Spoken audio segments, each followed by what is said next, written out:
नमस्ते सदा वत्सले मातृभूमि, जय हिंद दोस्तों। चीन लगातार अपनी नौसेना को बढ़ा रहा है और भारत यहां पर उससे पीछे होता नजर आ रहा है। लेकिन अब भारत के पास सिर्फ एक ही ऑप्शन बचा है, वो है पश्चिम देशों के साथ जाना। जैसे कि ऑस्ट्रेलिया ने अभी हाल ही में घोषणा की है कि चीनी नौसेना के फैलते दायरे को रोकने के लिए अमेरिका और ब्रिटेन उसके साथ आ गए हैं। दरअसल पिछले 2 दशकों में पूर्वी एशिया में नौसैनिक वर्चस्व में किस तरह से बदलाव आया है, उस सबसे आप वाकिफ होने लगे होंगे। चीन का तो ये क्षेत्र मानो थाली में परोस कर सौंप दिया गया हो। साल 2000 में चीन और अमेरिका के रक्षा बजट का अनुपात 1 यानी कि 1:11 था। Stockholm International Peace Research Institute के मुताबिक पिछले साल ये अनुपात नाटकीय ढंग से 1:3 हो गया। चीन के रक्षा बजट में 6 गुना वृद्धि हुई है, जबकि जापान का रक्षा बजट जस का तस रहा और ताइवान के रक्षा बजट में केवल 10% की वृद्धि हुई। चीन के बजाय उत्तर कोरिया से होड़ ले रहे दक्षिण कोरिया ने भी अपने रक्षा बजट में 20 साल में 2 गुने से ज्यादा वृद्धि की है, जबकि ऑस्ट्रेलिया ने 2 गुने से भी कम वृद्धि की।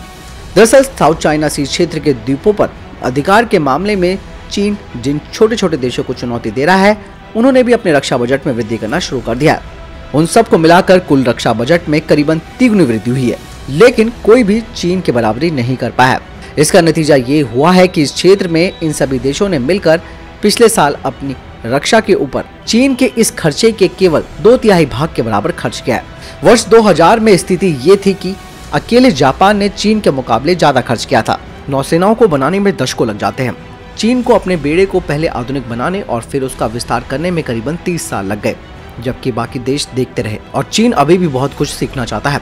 और इसी बीच प्रमुख यूरोपीय ताकतों ने, जो कि कहते हैं कि हिंद प्रशांत क्षेत्र में उनका दांव लगा हुआ है, उन्होंने 20 वर्षों में अपने रक्षा बजट में बमुश्किल 20% की वृद्धि की है। एशिया और यूरोप के ये सभी देश सुरक्षा छतरी के लिए अमेरिका पर निर्भर है, लेकिन अमेरिका अगर ताइवान की रक्षा के लिए अपनी सेना भेजने को राजी नहीं है तो उस पर निर्भर नहीं रहा जा सकता। इसके अलावा अमेरिका के पास अग्रिम मोर्चों वाले नौसैनिक पोत चीन से कम है। हालांकि अगर पोत और पोतों के बीच मुकाबला किया जाए तो अमेरिका ज्यादा मजबूत है, लेकिन चीन अमेरिका के मुकाबले 2 गुने दर से नए पोत शामिल कर रहा है।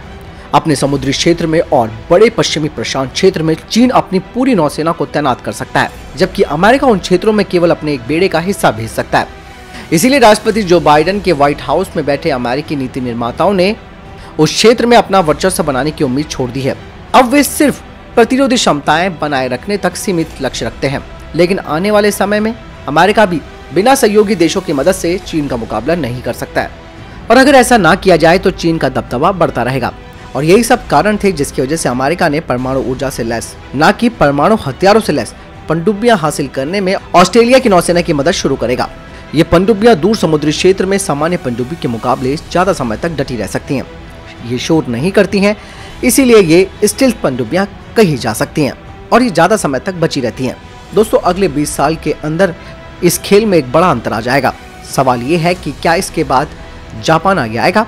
अब तक ये देश अपनी जीडीपी के 1% से कम के बराबर रक्षा पर खर्च करने की नीति पर चलता आया है, लेकिन क्वाड को अगर कोई बड़ा मायना देना है तो ये सीमा टूट सकती है। जहां तक भारत की बात है तो भारत ने रक्षा बजट में वृद्धि के मामलों में दूसरे कई देशों से ज्यादा आगे कदम बढ़ा है। हालांकि भारत की अग्रिम मोर्चों वाली पनडुब्बियों और पोतों में कम बदलाव आया है। हालांकि जो टोटल क्षमता है यानी कि स्ट्रेंथ है, उसमें वृद्धि हुई है। अगले दशक तक पनडुब्बियों और पोतों की संख्या में ज्यादा वृद्धि नहीं होने वाली है। केवल पुरानों को रिटायर करके उनकी जगह नए आएंगे। इसी बीच दूर तक मार करने वाली चीनी मिसाइलों से भारतीय नौसेना के पोतों को खतरा है। भारत मध्यम दूरी तक मार करने वाली निर्भय नाम की सबसोनिक क्रूज मिसाइल बनाने में जुटा है और भारत की एकमात्र परमाणु बैलिस्टिक मिसाइल वाली पनडुब्बी में अभी इंटरमीडिएट रेंज वाली मिसाइल तैनात नहीं की गई है, जो समुद्र में प्रतिरोध की परमाणु क्षमता दे सकती है। चीन के साथ तकनीकी में अंतर और नौसेना के विस्तार की दर में अगर फर्क पड़ रहा है भारत और चीन के बीच में, तो हिंद महासागर में भारत के लिए चुनौतियां बढ़ने वाली हैं।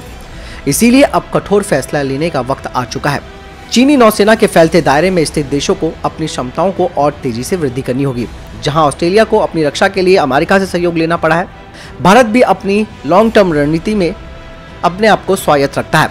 इसीलिए वो पश्चिमी नौसेना समीकरण में शामिल नहीं होना चाहेगा। लेकिन कुछ हद तक भारत पश्चिमी नौसेना के समीकरण में फंस गया है, जबकि चीन अपनी बड़ी और बेहतर नौसेना का निर्माण करता रहा है और भारत हमेशा से अटकता रहा है। लेकिन अब भारत के पास कोई विकल्प नहीं बचा है, केवल और केवल साझेदारी को लेकर। तो कुल मिलाकर ये बात क्लियर है कि चाहे अमेरिका हो, ऑस्ट्रेलिया हो, फ्रांस हो या भारत हो, अकेला चीन का मुकाबला नहीं किया जा सकता। दूसरी सबसे बड़ी बात यह है कि भारत को अपने नौसेना बजट में वृद्धि करनी होगी, क्योंकि इस वक्त जो समस्या ये है कि हम कोई नए पोतों को ज्यादा शामिल नहीं कर रहे हैं, बाकायदा जो रिटायर पोत हैं उनकी जगह दूसरे पोतों को ले रहे हैं, यानी कि सिर्फ पुराना बैलेंस बनता चला आ रहा है, लेकिन तेजी से वृद्धि नहीं देखी जा रही है और ये बहुत बड़ी समस्या आने वाले समय में हो सकती है। अगर दोस्तों हमने पश्चिमी नौसेनाओं को ज़्यादा मौका दिया हिंद प्रशांत क्षेत्र में, तो उनका दबदबा वहाँ बढ़ेगा। भले ही चीन का दबदबा को वो कम कर सके, लेकिन मोनोपोली करने के लिए वो सभी देश आगे आ जाएंगे। ऐसे में भारत को फ्यूचर में यानी कि भविष्य में खुद से पूरे समुद्र की रक्षा करनी होगी, बिना किसी हेल्पिंग हैंड के। युद्ध की बात अगर होती है तो उसमें सारे देश मिलकर चाइना के साथ मुकाबला कर सकते हैं, लेकिन चाइना भी जानता है कि युद्ध वो करेगा नहीं, लेकिन माइंड गेम खेलता रहेगा, जिसकी वजह से भारत को अपनी संप्रभुता के साथ समझौता करना पड़ रहा है। आपको क्या लगता है कमेंट सेक्शन में लिखकर जरूर बताएं। मिलता हूं नई वीडियो के साथ, ख्याल रखिएगा अपना। नमस्कार, जय हिंद, वंदे मातरम।